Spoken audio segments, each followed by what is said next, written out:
아동부 친구들, 오늘은 예수님 이야기 4번째 시간이고 부활주일이에요. 지난주 우리는 예수님이 우리를 위하여 십자가에서 죽으셨다는 것을 알았어요. 우리 죄를 대신하여 죽으신 예수님 때문에 우리는 더 이상 죄의 노예로 살지 않게 되었어요. 이 사실만으로도 예수님이 참 고마운데 예수님은 죽는 것으로 끝나지 않았어요.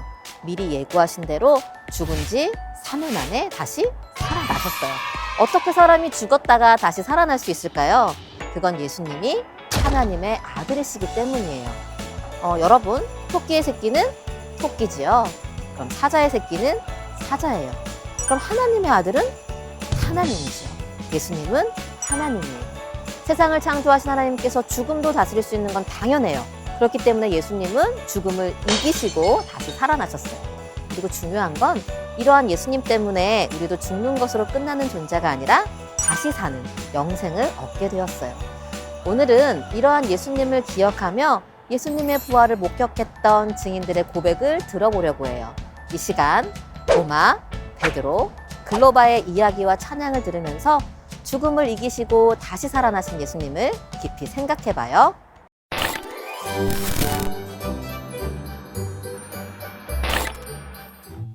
난 도마예요. 모르는 사람들도 있겠지만 난 예수님의 12제자 중 한 사람이에요. 솔직히 말해서 난 매우 이성적이에요. 그래서 가끔 예수님의 행동이 이해되지 않을 때도 있었어요. 말하다 보니까 갑자기 한 사건이 떠오르네요. 아마 여러분은 나사로를 잘 알 거예요.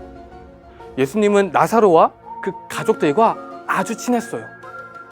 어느 날 나사로가 아프다는 거예요.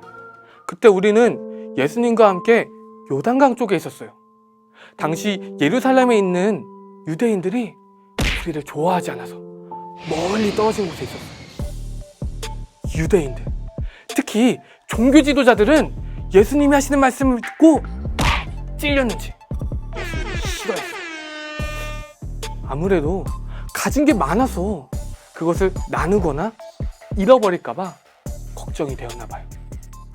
아무튼 예루살렘 가까이 가지 않는 게 신상에 좋았어요. 그런데 나사로가 아프다고 하니 가야 되잖아요. 다행히도 예수님은 이틀 동안 아무 말도 하지 않았어요. 그런데 이틀 후 나사로가 있는 유대로 가자고 하는 거예요. 우리는 다 말렸어요. 오, 예수님, 거기 가면 안 돼요.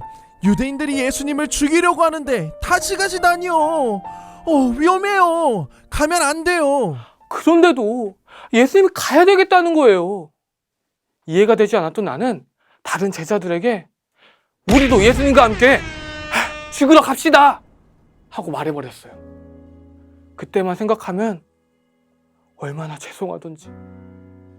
그날 예수님이 죽은 나사로를 살리시는 것을 보고 내가 예수님에 대해 잘못 생각하고 있다는 것을 깨달았어요. 예수님과 함께 지내면서 같이 먹고 같이 잠을 자니 예수님이 하나님의 아들이시라는 걸 잊고 있었어요. 이런 기질을 갖고 있는 저는 부활하신 예수님에 대해 들었을 때 여전히 똑같았어요. 이해할 수가 없는 거예요.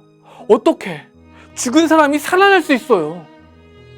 하지만 다른 예수님을 만난 다른 제자들은 예수님의 손과 옆구리의 상처를 보고 다시 살아나신 예수님을 기뻐했어요.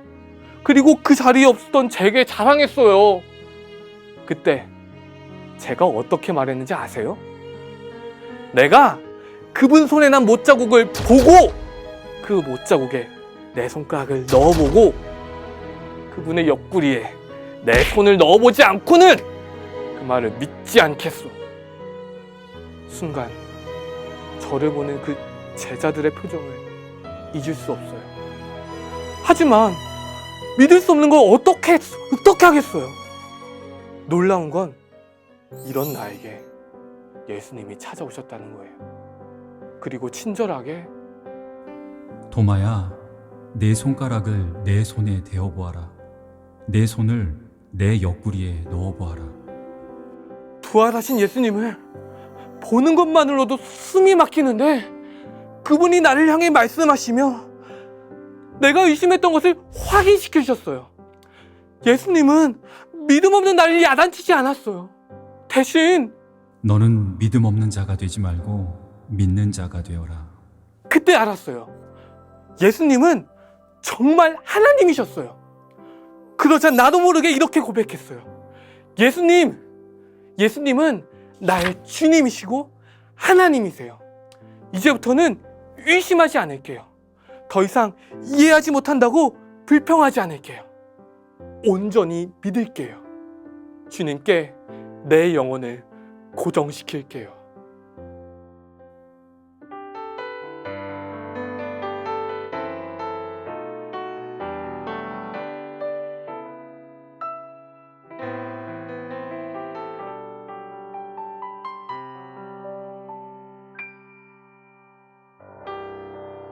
모든 상황 속에서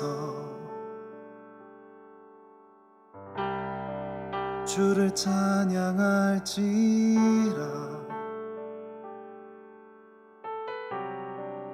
주는 너의 큰 상급, 큰 도움이시라.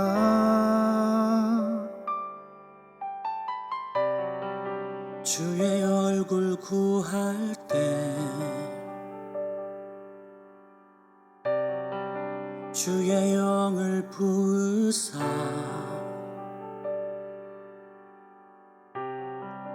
크신 사랑 안에서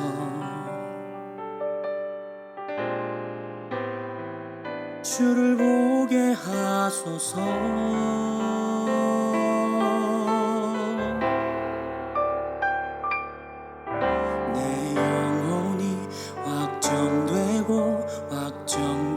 싸우니 믿음의 눈 들어 주를 바라봅니다.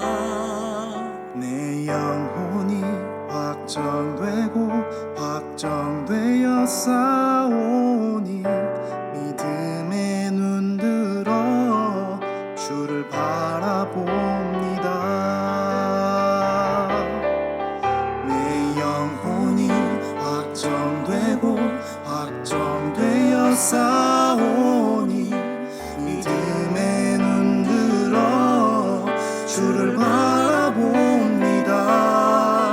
내 영혼이 확정되고 확정되어 싸우니 믿음의 눈 들어 주를 바라봅니다.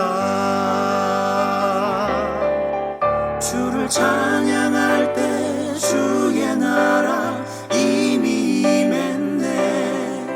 주의 영원한 나라 주 보게 하소서. 내 영혼이 확정되고 확정되어 싸우니 믿음의 눈 들어 주를 바라봅니다. 내 영혼이 확정되고 확정되어 싸우니 믿음의 눈 들어 주를 바라봅니다. 내 영혼이 확정되고 확정되어 싸우니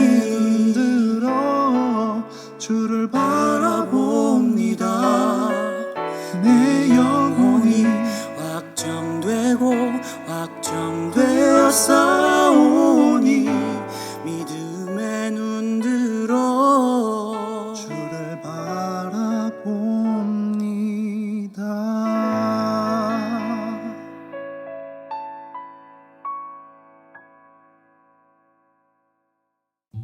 나는 베드로예요.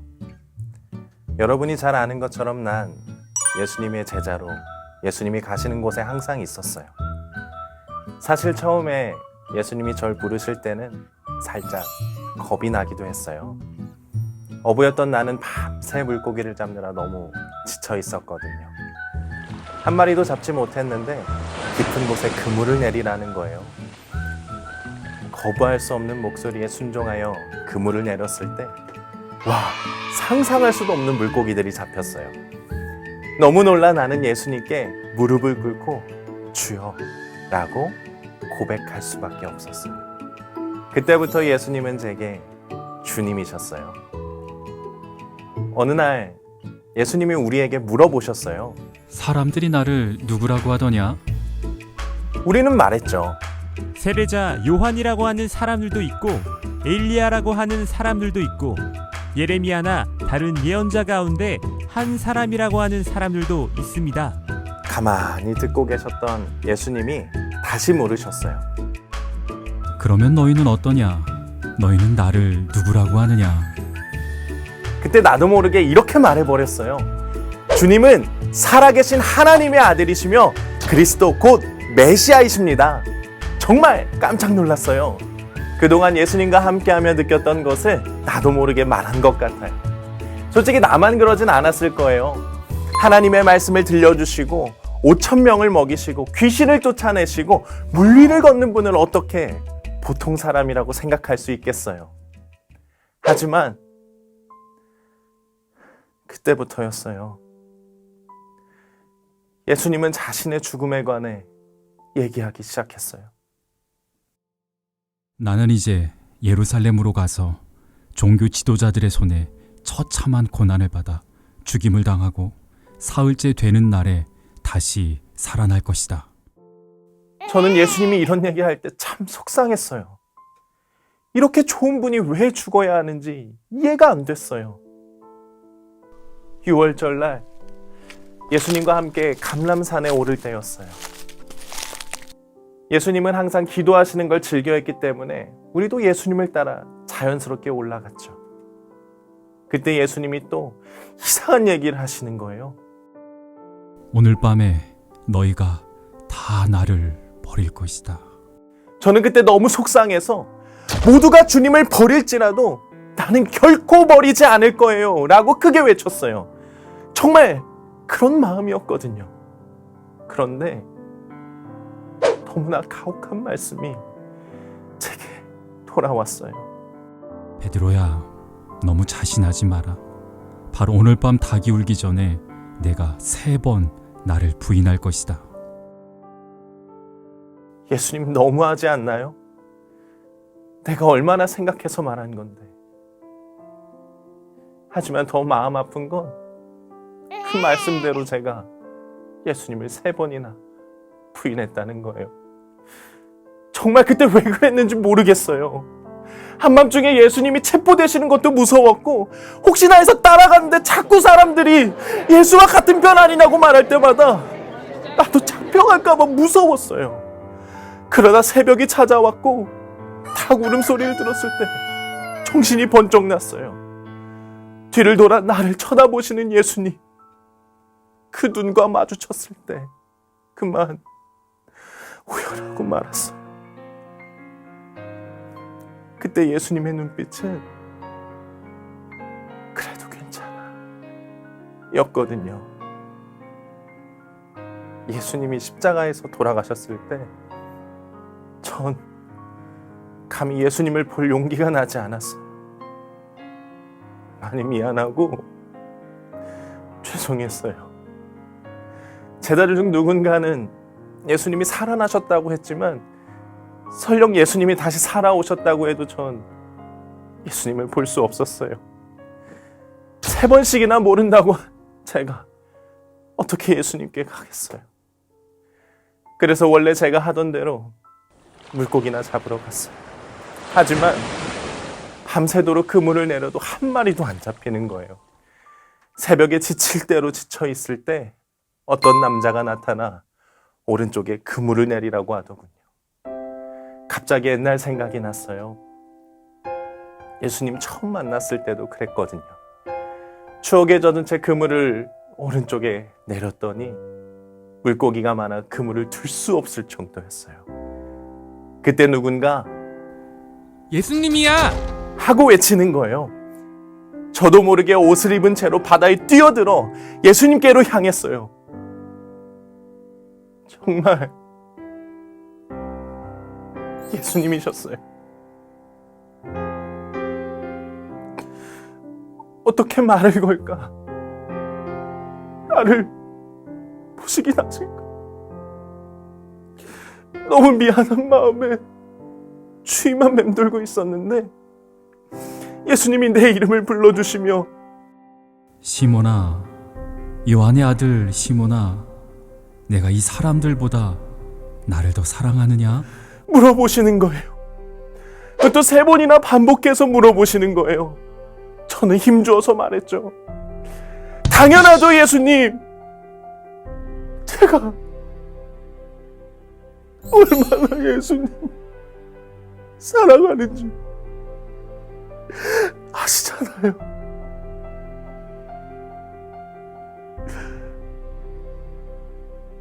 그날 저는 다시 살아나신 예수님 안에서 모든 것이 새롭게 바뀌었어요.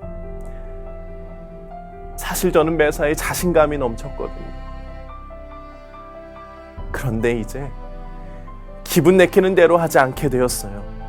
주님 말씀하시면 가고 주님 뜻이 아니면 멈추게 되었어요. 이제는 나를 잡으러 오는 사람도 무섭지 않고요. 내가 예수님보다 끔찍한 죽임을 당한다고 해도 괜찮아요. 왜냐하면 다시 살아나신 예수님이 나를 기억해 주시고 먼저 찾아오셨잖아요.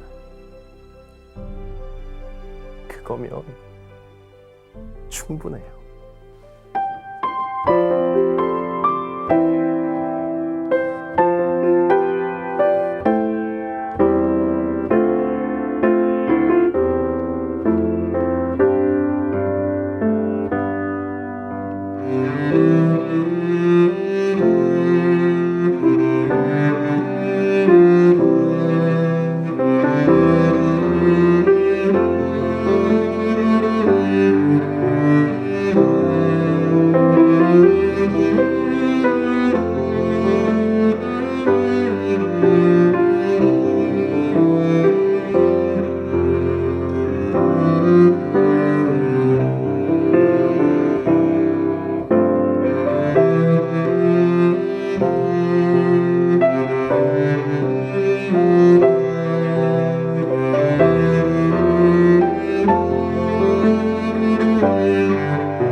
나는 글로바예요. 12제자 중에 한 사람은 아니지만 당시 예수님을 따르는 제자들의 우리 중 한 사람이지요. 저는 예수님이 좋았어요. 들려주시는 말씀도 재미있고 바리새인이나 제사장들이 말하는 것과는 다른 권위가 느껴졌어요. 사실 그들은 우리와 전혀 어울리지 않았거든요. 그런데 예수님은 모든 사람을 환영해 주었어요. 그래서인지 저는 예수님이 이스라엘의 왕이 되면 좋겠다 생각했죠. 성경에도 우리를 구원할 메시아를 예언하고 있는데 그분이 예수님이면 좋겠다 소망했어요. 하지만 소망일 뿐이었어요. 어느 날 밤 대제사장들과 관리들이 예수님을 체포하고 다음날 바로 십자가에 못 박더니 그만 돌아가신 거예요. 저는 믿을 수가 없었어요. 어떻게 우리 예수님이 이렇게 허무하게 죽을 수 있을까요? 그런데도 놀라운 건 3일이 지났을 때 예수님이 다시 살아나셨다는 거예요. 제자들 중에 어떤 여인들이 예수님이 무덤에 갔는데 시신은 보이지 않고 글쎄 천사들이 나타나 예수님의 부활을 알려주었대요. 저와 제 친구는 너무 혼란스러웠어요. 예수님 때문에 희망을 가졌는데 돌아가셨으니 더 이상 소용없잖아요.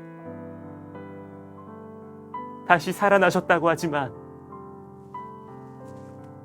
있을 수 없는 일이잖아요. 꿈을 꾸고 예루살렘까지 왔지만 모든 것이 물거품 돼버린 느낌이에요. 우울하고 무기력하고 좌절감만 가득하는 채 고향으로 내려가고 있었어요. 그때 어떤 남자가 우리와 동행하기를 원했고 그와 함께 이야기하면서 걷고 있었어요. 그는 우리 얼굴이 슬퍼 보인다며 무슨 일이 있었습니까? 라고 물어봤어요. 그래서 그동안 있었던 예수님 이야기를 했지요. 그러자 그 남자가 당신들은 머리가 둔하고 마음이 무딘 사람들이군요. 어째서 당신들은 예언자들이 말한 모든 것을 단순히 믿지 못합니까? 성경에는 메시아가 고난을 겪고서 자기 영광에 들어가야 한다고 기록하고 있는데 읽지 못했습니까? 하면서 성경 구석구석에 있는 예수님에 관한 이야기를 들려줬어요.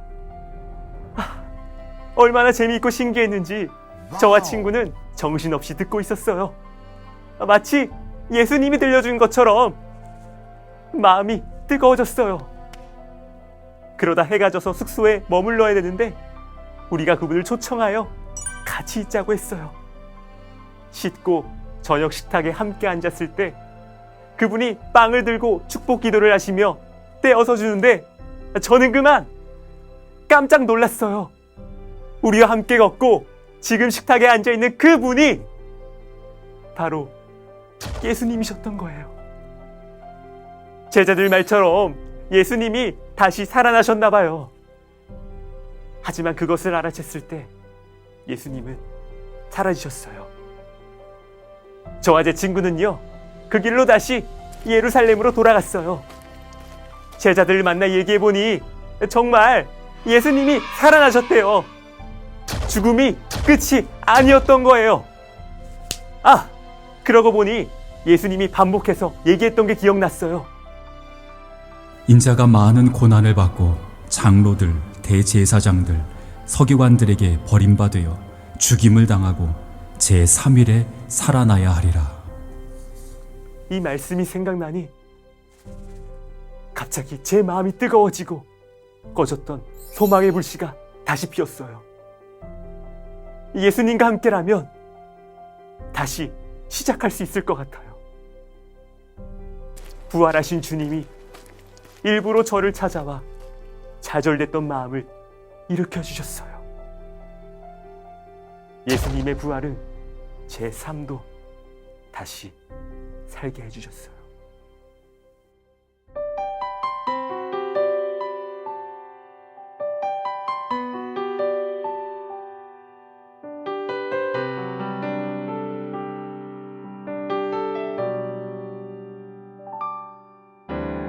예수 나의 좋은 치료자,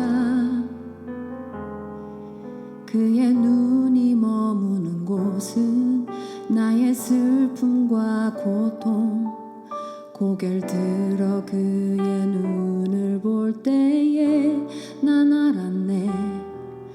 예수 나의 좋은 치료자.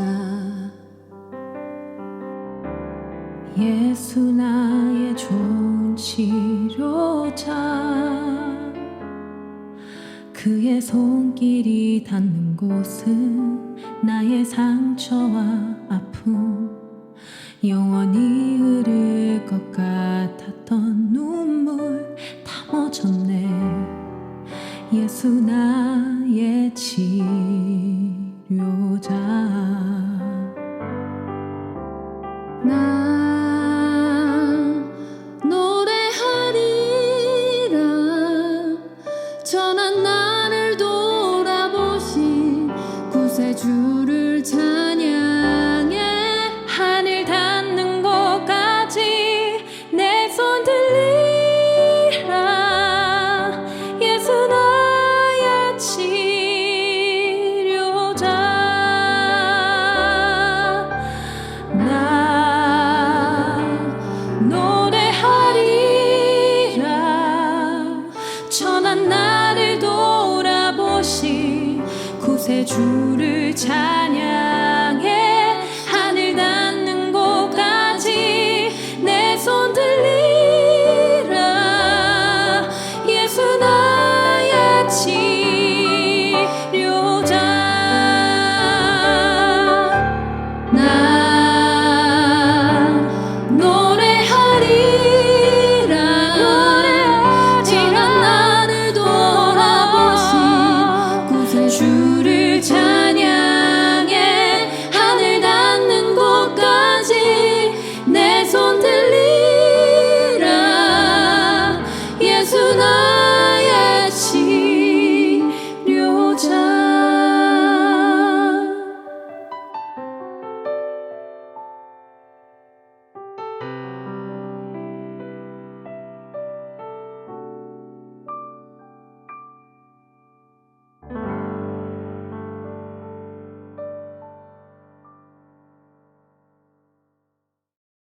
우리 친구들 3명의 증인들 고백을 잘 들었나요? 예수님의 제자였던 도마, 베드로, 글로바는 다시 살아나신 예수님을 만났어요. 이들은 예수님의 죽음뿐 아니라 부활의 목격자예요. 예수님은 우리의 죄를 대신하여 죽는 것으로만 끝나지 않고 죽음을 이기고 부활하심으로 우리에게 새로운 생명과 소망을 주셨어요. 대부분의 사람들은 죽으면 끝이라고 생각하지만 예수님은 부활하심으로 죽음은 끝이 아니라는 걸 알려주셨어요. 여기서 죽음은 육체적인 것을 포함하여 우리 삶 전체와 관련되어 있어요. 숨을 쉬지만 사실 죽어있는 것처럼 사는 사람도 있거든요. 그래서 삶을 포기하고 아무렇게나 살기도 해요. 그런데 부활하신 예수님이 죽음은 끝이 아니래요. 예수님이 죽음을 이기셨기 때문에 죽음이 우리를 끝낼 수 없대요. 그래서 도마도 다시 믿음을 가질 수 있었어요. 베드로도 다시 기회를 얻을 수 있었어요. 글로바도 다시 힘을 낼 수 있었어요. 사랑하는 친구들, 혹시 죽은 것처럼 포기한 삶이 있나요? 그것이 육체가 됐든 장래의 꿈이 됐든 관계가 됐든 부모님의 일터가 됐든 절대 그것은 끝이 아니에요. 부활하신 예수님을 만나면 우리의 삶은 얼마든지 다시 시작할 수 있어요. 이 시간 우리 친구들이 그 예수님을 만나기를 바래요. 그 예수님께 기도하기를 바래요. 우리가 기도할 때 죽음을 이기시고 다시 사신 예수님께서 새로운 생명으로 함께 하실 거예요. 우리 그 예수님께 이 시간 소리내어 함께 기도하겠습니다.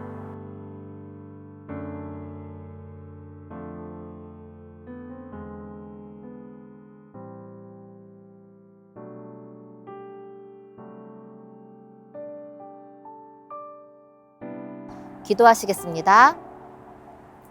우리를 위해 죽으시고 우리를 위해 다시 사신 예수님, 부활의 아침 증인들의 고백을 통해서 예수님의 은혜를 다시 생각하게 하시니 감사합니다. 때로 우리는 도마처럼 믿음이 없었고 베드로처럼 주님을 부인하기도 했고 글로바처럼 실망해서 주님을 떠나기도 했습니다. 그런데도 예수님은 우리를 책망하지 않고 오히려 격려하시고 기회를 주시고 힘을 주시니 얼마나 감사한지 모릅니다. 우리를 다시 일으켜주셔서 어려운 상황 속에서도 부활하신 그 예수님을 닮아서 다시 일어나는 하나님의 자녀들이 될 수 있도록 주님 축복해 주세요. 또한 주님, 코로나19로 어려움에 처한 사람들을 기억하여 주셔서 그들의 삶과 일터 가운데 회복시키시는 하나님의 능력을 체험하게 해주세요. 감사드리며 우리를 위해서 죽으시고 부활하신 우리 주 예수 그리스도의 이름으로 기도합니다. 아멘.